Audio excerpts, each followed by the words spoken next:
पश्तूनों से जुड़ा हुआ, पश्तून ट्राइब से जुड़ा हुआ ये लड़का झुकने वाला नहीं है कि भाई ये आदमी इतना गर्म क्यों है, ये पाकिस्तानी फौज को क्यों चुनौती दे रहा है। 2013 में एक फिल्म आई थी द लोन सर्वाइवर, इसीलिए इनकी आंखों में वही अंगारे हैं। कहते हैं अब अगर मिलिट्री ऑपरेशन कर दिया खैबर पख्तूनख्वा में, ईंट से ईंट बजा देंगे। ये है वो सोहेल अफरीदी, 36 साल का, जिसने आसिम मुनीर और उसकी सेना की बैंड बजा रखी है बगैर गोली चलाए, सिर्फ अपनी जुबान से।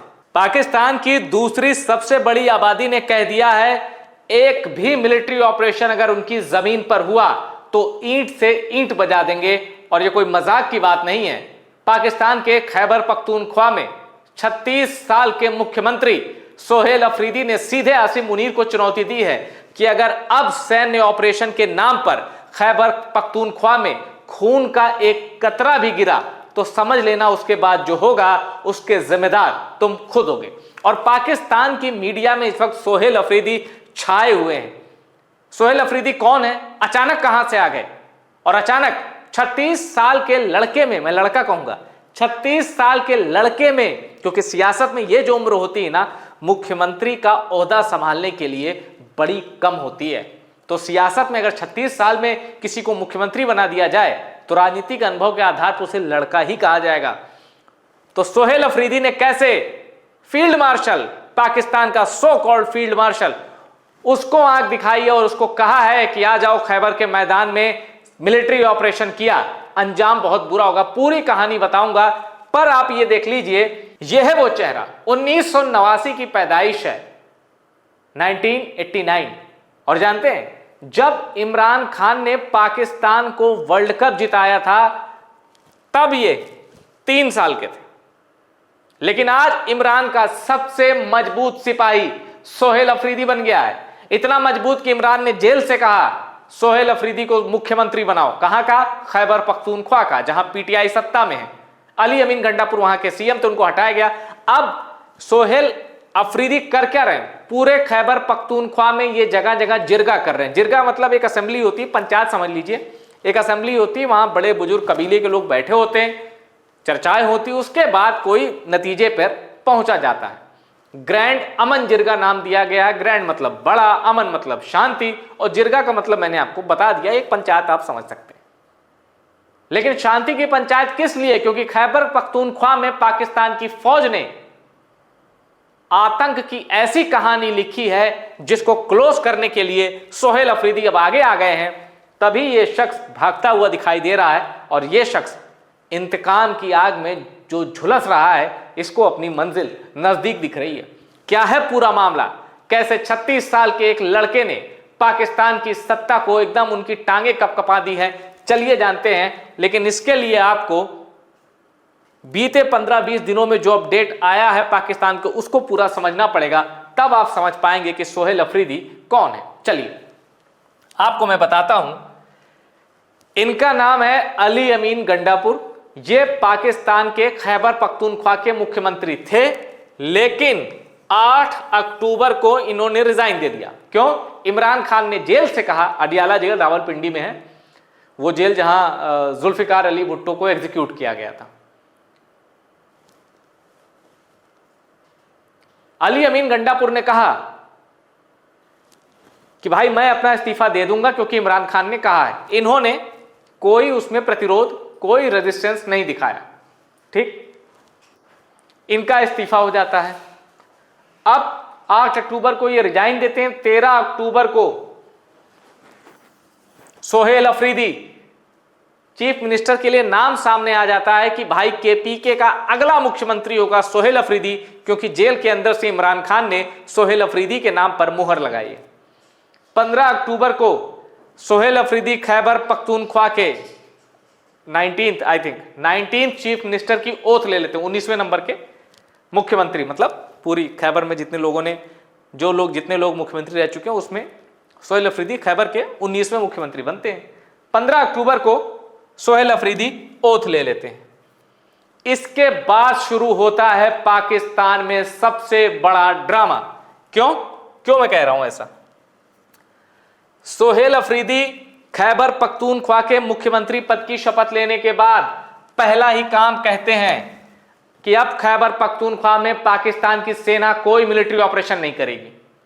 सोचिए, एक 36 साल का मुख्यमंत्री सीधे चुनौती देता है पाकिस्तानी सेना को, अब मत करना कोई मिलिट्री ऑपरेशन खैबर पख्तूनख्वा में। He rejected faulty bulletproof vehicles provided by the center, calling them old, substandard and insulting the KP police.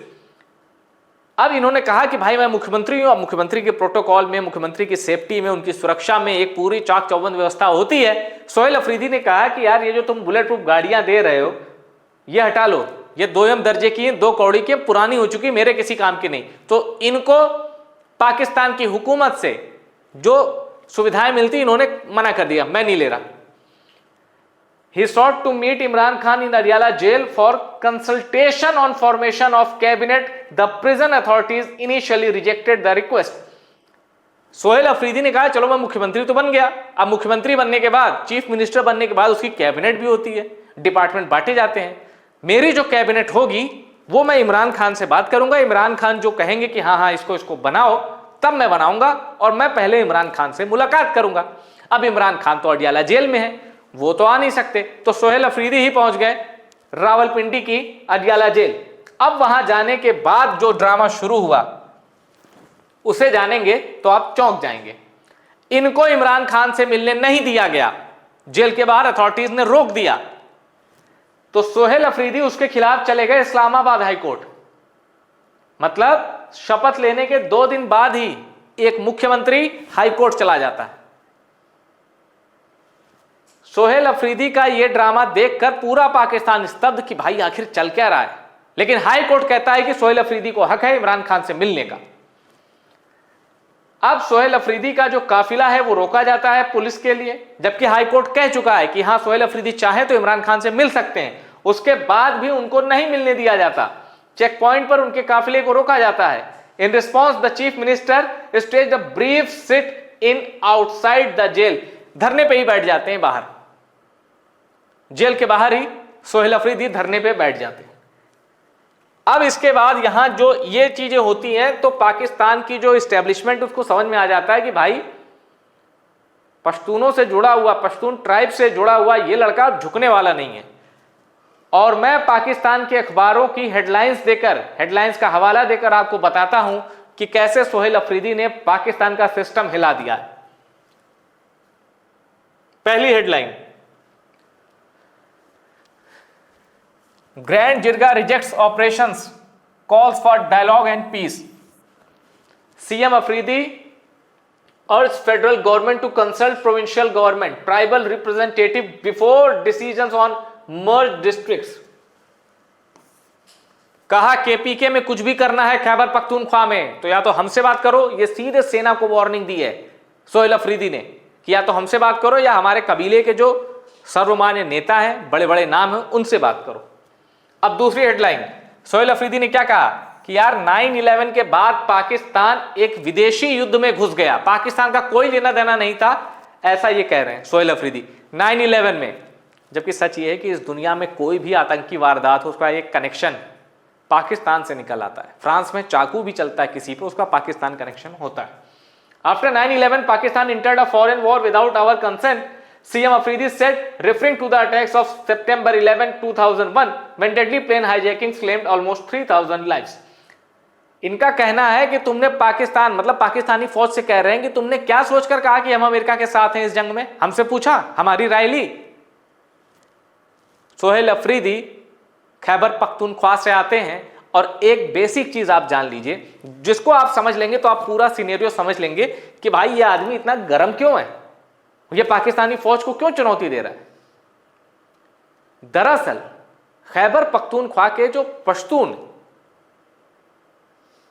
एक तो उनकी जुबान, जो जिस जुबान के आधार पर पाकिस्तान बना था वो नहीं है, वो अपना पश्तोदारी, वो सब लैंग्वेज, उनकी लैंग्वेज अलग है, कबीले हैं। अब एक चीज समझ लीजिए, ये सारे लोग मुसलमान हैं, इन सारे लोगों को मुस्लिम होने पर नाज है।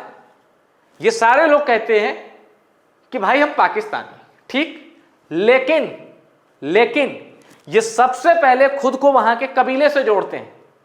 जो पश्तूनों का कबीला है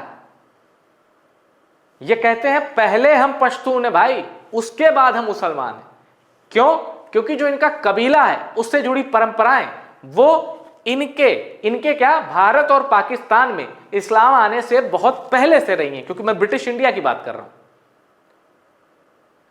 इनका कबीला, इनकी मान्यताएं वो इस्लाम आने से पहले से हैं। इसलिए ये लोग अपने कबीले को ये मानते हैं कि हम इस कबीले से जुड़े हैं, हमारी पहली जो पहचान है वो ये है, उसके बाद हम मुसलमान हैं, उसके बाद हम पाकिस्तानी हैं। पूरी लड़ाई इसी नैरेटिव को लेकर है। और ये मैं आपको केपीके के संदर्भ में समझा रहा हूं, खैबर पख्तूनख्वा। और थोड़ा आसान भाषा में समझाऊं, 2013 में एक फिल्म आई थी द लोन सर्वाइवर, मार्क वालबर्ग उसमें हीरो थे, और बड़ी सुपर एक्शन फिल्म थी कि भाई अमेरिका के जो सील कमांडो वो अफगानिस्तान में घुसते हैं, एक अहमद शाह नाम का कोई तालिबान लीडर है, उसको पकड़ने के लिए। वो उस पर पूरी फिल्म बनी थी।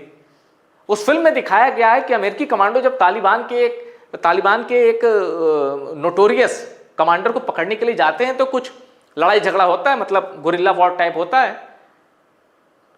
अमेरिकी कमांडो जख्मी हो जाते हैं, जान बचाने के लिए वो एक घर में घुस जाते हैं। अब अफगानिस्तान में आप किसी के घर में घुस रहे हैं, जाहिर सी बात है वो भी मुसलमान होगा, और तालिबान के खिलाफ आप जंग छेड़ लें तो हो सकता है कि वो भी तालिबान का सपोर्टर हो। लेकिन गुलाम मोहम्मद या ऐसे कुछ नाम था उस शख्स का, एकदम रियल स्टोरी है ये। गुलाम मोहम्मद के घर में वो अमेरिकी सील कमांडो शरण लेता है कि मेरी जान बचा दो। गुलाम मोहम्मद उस अमेरिकी कमांडो को, गुलाम मोहम्मद हो सकता है नाम कुछ और हो, पर मेरे ख्याल से यही था, गुलाम मोहम्मद उस अमेरिकी कमांडो को बचाने के लिए पूरे तालिबान से भिड़ जाता है। और गुलाम मोहम्मद का साथ इसमें कौन देता है? उसका कबीला। क्यों?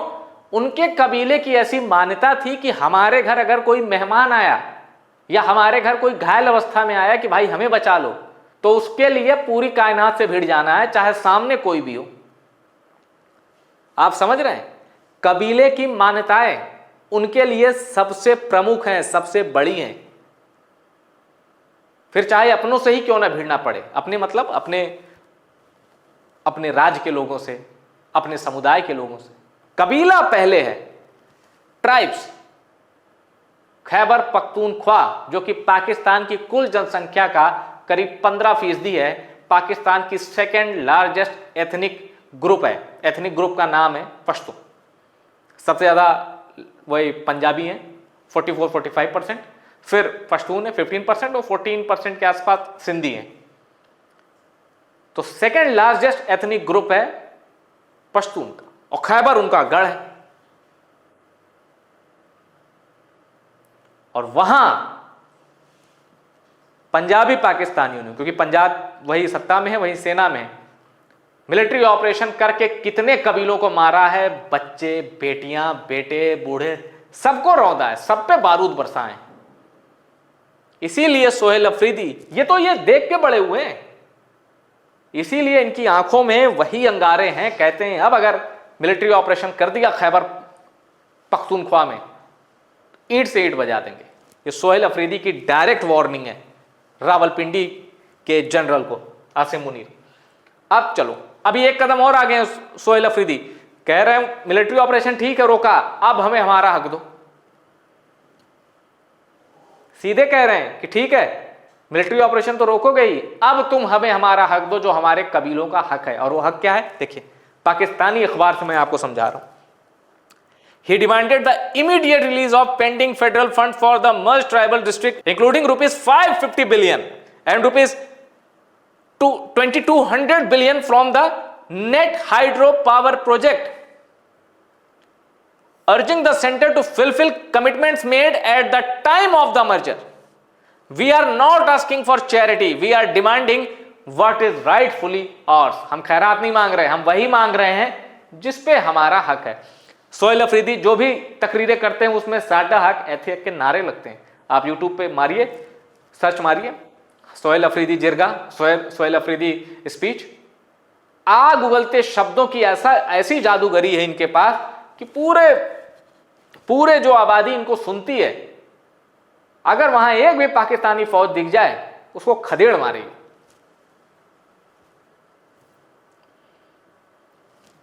अब डॉन पाकिस्तान का अखबार, उसके हवाले से देखिए, KP chief minister Sohail Afridi addresses historic Khyber peace jirga, demands federal government release tribal district dues, यानी कबीलों का जो हक है दो, सोहेल अफरीदी। अब एक और देखिए, KP cabinet formation delays as new CM waits for party founders advice. 12-13 दिन हो गए शपथ लिए हुए, जब मैं ये वीडियो शूट कर रहा हूं करीब 2 हफ्ते हो चुके हैं शपथ लिए हुए सोहेल अफरीदी को केपी के चीफ मिनिस्टर बनने की। कैबिनेट नहीं डिसाइड हो पाई है, क्यों?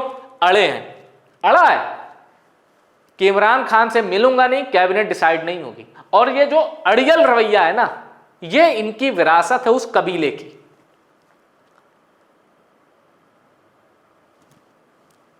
ये जिद्दीपन, ये लड़ने की ताकत, किसी के आगे ना झुकने का मादा, ये सिर्फ उस कबीले से आता है जिस कबीले से ये जुड़े हैं।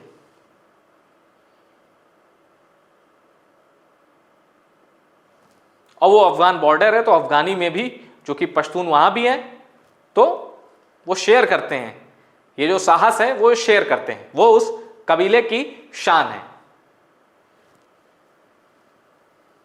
ये है खबर, और ये है वो सोहेल अफरीदी 36 साल का, जिसने आसिम मुनीर और उसकी सेना की बैंड बजा रखी है बगैर गोली चलाए, सिर्फ अपनी जुबान से। 1971 में क्या हुआ था, हमारे साथ जो बंगाली भाषी मुसलमान थे उनके साथ ज्यादती होती थी, उनके यहां जब चाहे तब सेनाएं पहुंच जाती थी, ऑपरेशन सर्चलाइट। कितनी लाख बांग्ला भाषी मुस्लिम महिलाओं के साथ रेप हुआ। वो जनरल कहता था ना कि इनकी नस्ल बदल दो, नस्ल बदलने का मतलब आप भी समझते हैं। तो क्या सोहेल अफरीदी में एक मुजीबुर रहमान दिख रहा है, जो पाकिस्तानी फौज के जुल्मों के आगे एक और 1971 दोहराने की सोच रहा है? ये सब कुछ डिपेंड करता है इमरान खान पे। देखिए, विघटन कर देना, तोड़ देना, ये बहुत बड़ी बात है।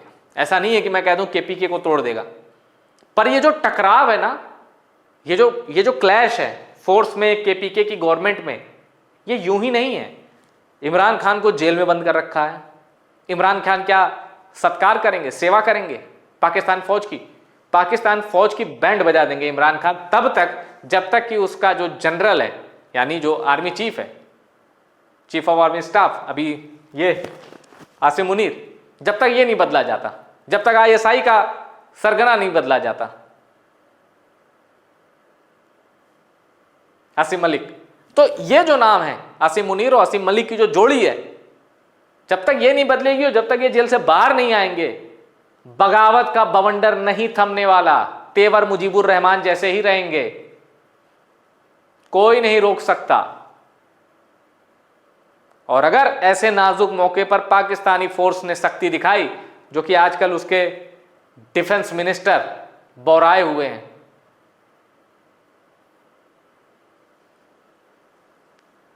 थोड़ी सी भी शक्ति दिखाई तो मुक्ति वाहिनी बनाने की जरूरत नहीं है।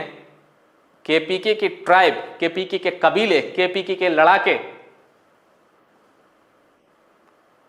अपने आप में काफी।